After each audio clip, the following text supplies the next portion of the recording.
Michel Sardou va avoir de sacrés voisins. Le chanteur de 76 ans, dont plusieurs chansons sont étiquetées de droite selon certaines, s'apprête à s'installer tout près de Nicolas Sarkozy et du couple Macron. L'artiste a vendu son manoir de Vauville dans le Pays d'Auge en Normandie et, selon Pure People, il prévoit de s'installer à Bormes-les-Mimosas dans le Var. Mais d'autres villes sont aussi évoquées, toutes dans le sud de la France. Mais pas question de mettre la charrue avant les bœufs.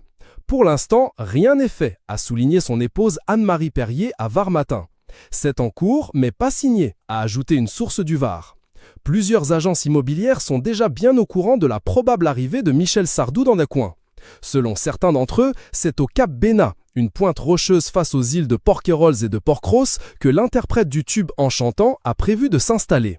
Un petit coin de paradis non loin du fort de Brégançon, où Emmanuel et Brigitte Macron passent régulièrement leurs étés.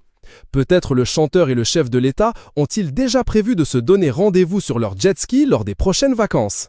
Une publication partagée par Michel Sardou, @fan.michel.sardou.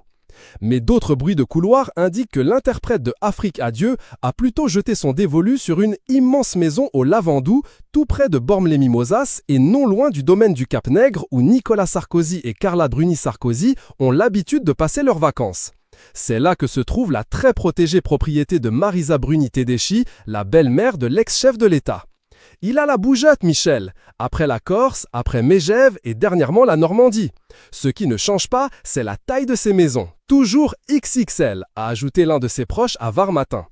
Quoi qu'il en soit, l'artiste ne va pas tarder à retrouver sa Normandie tant aimée puisqu'il débute une tournée le 3 octobre à Rouen.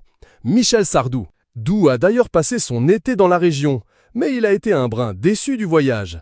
J'ai été en Normandie, j'ai eu un temps de merde tout l'été, je n'ai pas pu sortir de chez moi, a-t-il confié ce 28 août au micro d'Europe 1. Le beau-frère de Jean-Marie Perrier pourra à coup sûr profiter de journées ensoleillées lorsqu'il sera enfin installé